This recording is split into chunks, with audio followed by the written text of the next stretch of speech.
game industry in 2026 looks a lot more uncertain than it did a few years ago.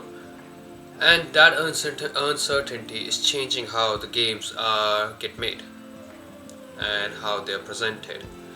I'm Vedant from Helix Interactive, and today what's actually happening with the Witty with studios, role AI is playing in development, and how teams big and small are adapting. I'll cover the main trends, why they matter for developers, and what you should watch out for next. And I've also prepared a little presentation for you guys so you can get whatever you want to see. First, layoffs and reorganizations. Over the last year, we've seen continued restructuring at multiple studios. Those moves aren't just headlines; they affect the team morale, knowledge, and continuity. So those who get hired for the next generation of projects practically means that are affected by these news as well. Practically, that means mid-sized teams and mid-tier projects are feeling squeezed. Fewer people, tighter schedules, and more pressure to prove value faster for anybody who's building a team or shipping a game.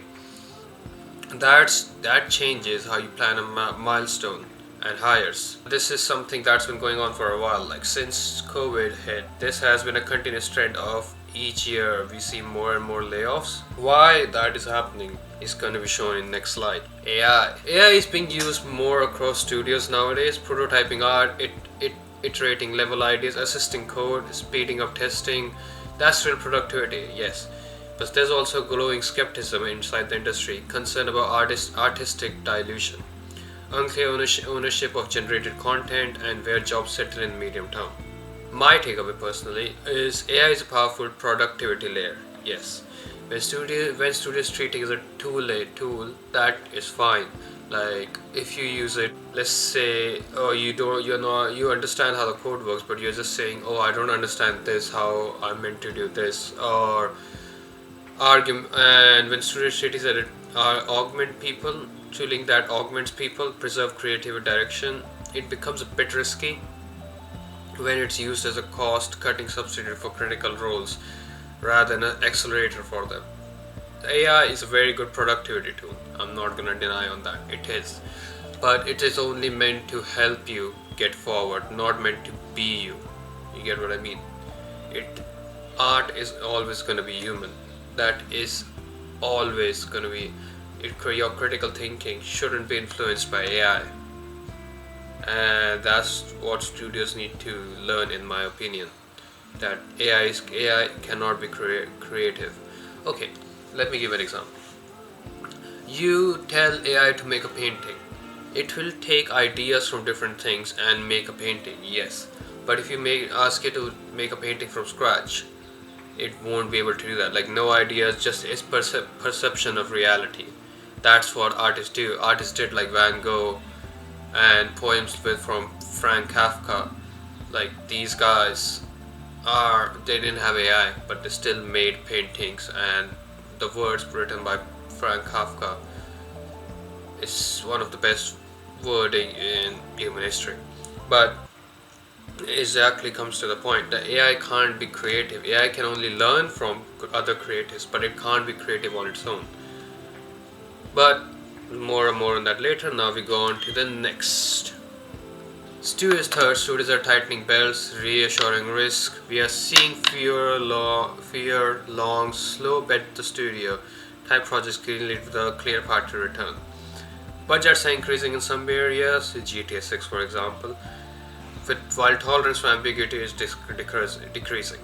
The result, projects get cancelled earlier and publishers demand clearer roadmaps and milestones. For teams, that means planning needs to be more surgical. Small vertical slices, early playable demos, and metrics prove their retention and engagement sooner.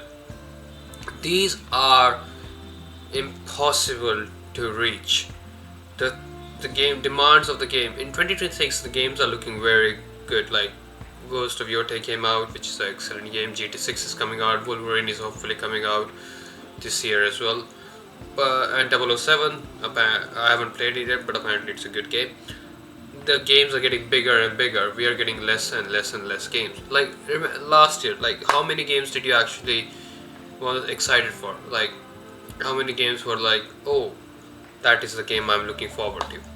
games are getting expensive and more expensive. So people are like, they want a longer game and they can wait, but the waiting is causing that issue of studio restriction. For me, example, I played Ghost of Yote. I finished Ghost of Yote within the first month of me buying it. I played that for first playthrough was 75 hours, around 75 hours, which is a very long playthrough. Like with I did every side quest and everything that was possible. But after those 75 hours, I did not have another single game to play, and now I'll be waiting for 007, like not 007. Mafia and Old Country is a very small game. Like it's a very, you can probably finish it in like 3-4 days. That's how long it is. Then comes God of War.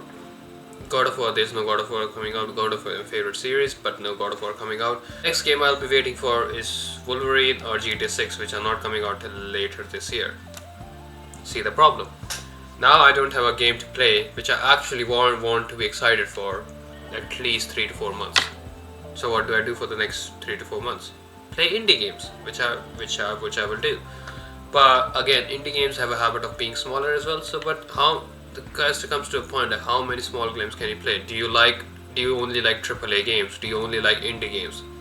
And as being an indie studio, I really like indie games. It comes to the point: do you actually play indie games? And if you don't play indie games and only play AAA games, what do you do? Wait for what? FIFA? That comes out every year. What do you do? So that the question that comes with the studios: do they want to make a longer game or do they want continuous production? And studios obviously answer that by making longer games. But a game that takes 3 to 4 years after all the hype is gone. Silver lining. So, where's the opportunity? Small teams and lean Indian studios surprisingly in strong position, which is true. They iterate faster, take fewer financial risk, can own a tighter creative identity, which today's players often reward. We've also seen indie titles creative experiment breakthrough, even while larger projects recalibrate. That doesn't mean AAA is dead. No. The AAA will never be dead. It means the industry is rebalancing. Scale will still matter for certain types of games, but flexibility and clarity matter more than ever. What this means for developers? Quick takeaways. Quick takeaways will be: prioritize small, testable milestones, ship something playable early. Use AI to remove friction, not replace vision. That is, keep a human in the loop for style and narrative direction. Build community early, devlogs, playtest, reduce late surprises, be realistic about scope. Fewer polished mechanics beat many half-finished systems.